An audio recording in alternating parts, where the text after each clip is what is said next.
السلام علیکم ملګرو. په عرب ممالک کې د عمران خان د مقبولیت چرچه ده. عرب میډیا د عمران خان باره کې څه ویلي دي او د هغې څه اهمیت دی. دا چا ویلي دي چې زه مریم نواز ته خپل لیډر نه ویم او په نون لیگ کې کولو بغاوت شروع شو. داسې خبره یې ولې کړې ده، د هغې وجه څه ده؟ بل اړخ ته عمران خان پاکستاني قوم ته یو ډېر اهم پیغام جاری کړی دی.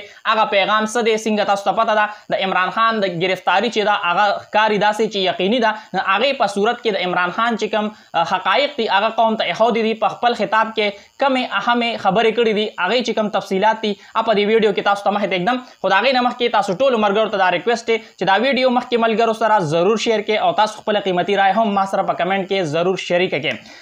عرب ممالکو کې د عمران خان د مقبولیت چرچه ده. هغې عرب میډیا د عمران خان باره کې څه ویلي، د هغې څه اهمیت دی، دا خو تاسو ته ویم. خو د هغې نه مخکې د نون لیگ یو ډېر اهم رهنما دی، هغه یو ډېر اهم بیان جاری کړی دی او هغه دا ویلي دي چې زه مریم نواز ته خپل لیډر نه ویم. یعنی مطلب دا چې په نون لیگ کې کولو بغاوت شروع شو او دا بیان چې دی نو دا د پاکستان سابقه وزیر اعظم شاهد آقا نباسی دا بیان جاری کړی دی او هغه دا ویلي دي چې زه مریم نواز ته خپل لیډر نه ویم. البته نواز شریف زما لیډر دی. اگر چې کوم آل شریف دی یا د نون لیگ څومره هم رهنما دي هغه د مریم نواز مخې ته سر ټیټ کړی وي، خو شاهد آقا نباسی ویل دي چې زه مریم نواز ته خپل لیډر نه ویم او که چیرې مستقبل کې هغې ته د پارټۍ قیادت میلو شو نو بیا به زه د سیاست نه کناره کشي اختیار کم، سیاست په زه پرېږدم. او هغه دا وویل چې یاره حکومت مزید ټکسونه لګوي چې یاره مونږ قرض چې دی نو هغه خلاص کړو، خو صرف په دې باندې هغوی خپل وخت ضایع کوي او زمونږ بېوقوفي چې ده هغه مونږ ته په لاره کې رکاوټ جوړیږي او که چیرې مونږ مزید د تباهۍ نه بچ کېدل غواړو نو چې کوم نیب دی هغه به بندول غواړي، ځکه چې نیب چې دی هغه صرف او صرف د سیاسي مقاصدو دپاره استعمالیږي. اگر چې اوس موجوده ټیم کې نیب چې دی د عمران خان خلاف ډېر زیات اکټیو دی، د عمران خان خلاف استعمالیږي. خو شاهد آقا نباسی دا ویل دي چې نیب صرف او صرف په هر یو دور کې د سیاسي مقاصدو دپاره استعمالیږي، لہذا موږ له به دا بندول پکار وي. بل اړخ ته عمران خان چې دی نو قوم ته یو ډېر اهم خطاب کړی دی، قوم ته څه پیغام جاری کړی دی. څنګه تاسو ته پته ده کم کیسونه دي هغه ډېر زیات تیزۍ سره روان دي. د عمران خان چې کومه گرفتاری ده نه ښکاري داسې چې هغه یقیني ده. نو هغې په صورت کې عمران خان خپله مقدمه پاکستاني قوم ته مخې ته ایښودې ده او عمران خان دا ویلي دي چې اعظم خان نه څه بیان مخې ته راغلی دی، نه هغه چې دی نه وکیلانو سره هغه بیان شته او نه هغې باندې څه تحقیق شوی دی. او رانه ثناالله چې هغه دا وایي چې یاره د عمران خان گرفتاری چې ده نه هغه په سایفر کې یقیني ده. عمران خان دا وایي چې بیا د اف آی ای څه حیثیت شو چې رانه ثناالله د مخکې نه وایي چې د عمران خان گرفتاری یقیني ده. قوم ته چې دی نو هر څه هغوی په قوم په هر څه باندې پیږي، هر څه چې دي هغه ډېر زیات واضحه دي. القادر یونیورسټي حوالې سره چې کوم کیس دی په عمران خان باندې هغې باندې تفصیلي خبره وکړه. توشاخانه چې څومره هم حقایق دي هغې قوم ته مخې ته کېښودل او عمران خان دا وویل چې توشاخانه کیس چې دی هغه په 3 ځایونو کې چلیږي او ولې چلیږي مقصد یې صرف دا دی چې عمران خان د سیاست نه بهر کول دي. او د توشاخانه قانون دا دی چې د توشاخانه نه څوک ګاډې نشي اغشتې او نواز شریف او زرداری د توشاخانه نه ګاډې اغشتې دي. او زه هغې نیب چیرمین ته سلام پیش کوم کوم چې سابقه نیب چیرمین دی چې هغه استعفا ورکړه او باقاعده هغه په دې استعفا کې لیکلي چې یاره دوی څه غواړي، کوم غیر قانوني کارونه زما نه غواړي هغه کارونه به زه نه کوم. نو عمران خان دا وویل چې زه هغې نیب چیرمین ته سلام پیش کوم. حمزه شهباز او شهباز شریف باندې چې کوم ثابت شوي د کرپشن کیسونه دي هغې حوالې سره هم خبره وکړه، ځکه چې ډېرو کیسونو کې اوس دوی چې دي نو عدالت برې کړل.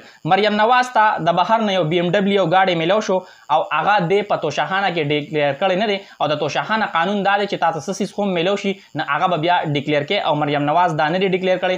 سایفر حوالې سره تفصیلي گفتگو کړه. 9 مئی نه پس چې هغه باندې کومې مقدمې شوي دي په هغې باندې گفتگو وکړه او عمران خان دا وویل چې قومونه په اخلاقیاتو باندې جوړیږي. او بل اړخ ته عمران خان دا وویل که چیرې زه جیل ته لاړم کم چې ضروري پیغام دی او پاکستاني قوم ته پیغام جاری کړی دی هغه هم دا دی چې یاره عمران خان دا وویل که چیرې زه جیل ته لاړم نه تاسو چې دی نه خپل جدوجهد چې دی هغه به جاري ساتئ او کیدای شي بیا زما تاسو سره رابطه ونه شي، زما او ستاسو ترمنځ چې کومه میډیم دی هغه کیدای شي بند شي او زه بیا تاسو ته مخاطب نیم نه، ځکه د هغې نه مخکې چې کومه مقدمه ده هغه ما تاسو ته مخې ته کېښوده. بل اړخ ته په عرب ممالک کې د عمران خان د مقبولیت چرچې دي. عرب میډیا د عمران خان باره کې څه ویلي دي او د هغې څه اهمیت دی دا تاسو ته ویم. څنګه تاسو ته پته ده چې د نن نه یو څو ورځې مخکې عمران خان ټیک ټاک باندې خپل اکاونټ جوړ کړو او ډېر زیات زره فالوورز چې دي نو هغه ګین کړل او اوسه پورې تقریبا 6 ورځې وشوې. په دې 6 ورځو کې عمران خان په ټیک ټاک باندې 6 میلیون فالوورز پوره کړل. خو چې کله عمران خان 3 میلیون فالوورز پوره کړو.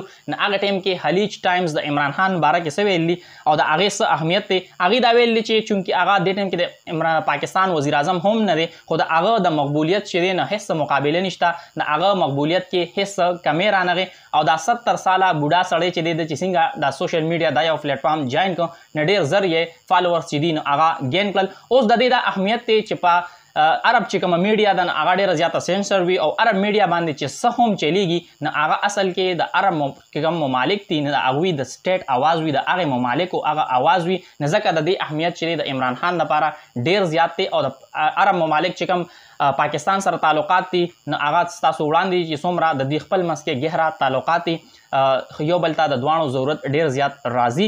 سبا ورځ چې دا هغه د عمران خان لپاره ډېر زیات اهمه ده. نن عمران خان چې دی په بنیګاله کې شپه ده، هغه د لاهور نه بنیګاله ته راغلی دی ځکه چې سبا په ډېر زیات کیسونو کې د هغه په مختلف عدالتونو کې پیشي ده. سبا ورځ چې ده او بله ورځ چې ده د عمران خان د ګرفتارۍ حوالې سره ډېره زیاته د اهمیت حامل ده. تیر یو څو ویډیو کې هم ما د دې ذکر تاسو ته کړی دی چې څنګه 24 جولای او 25 جولای چې دا د عمران خان لپاره ډېره زیاته د اهمیت حامل ده. په 24 جولای باندې د اسد عمر او شاه محمود قریشي پیشي ده او په 25 جولای باندې په خپله د عمران خان پیشي ده. نه ډېر خلک دا دعوه کوي چې 24 جولای باندې د اسد عمر او شاه محمود قریشي پیشي ډېره د اهمیت حامل ده. د هغې وجه دا ده چې ډېر صحافیان دا دعوه کوي چې دوی د عمران خان خلاف بیان ورکولی شي څنګه چې اعظم خان د عمران خان خلاف بیان ورکړی دی. ګورو چې عمران خان په 25 جولای باندې گرفتار کیږي او که نه څومره هم اپډیټس وي اب ان شاء الله په دې پیج باندې تاسو سره شریکوم. دا ویډیو مخکې ملګرو سره ضرور شیر کړئ او تاسو خپل قیمتي رائے هم ما سره په کمنټ کې ضرور شریک کړئ. د الله په امان.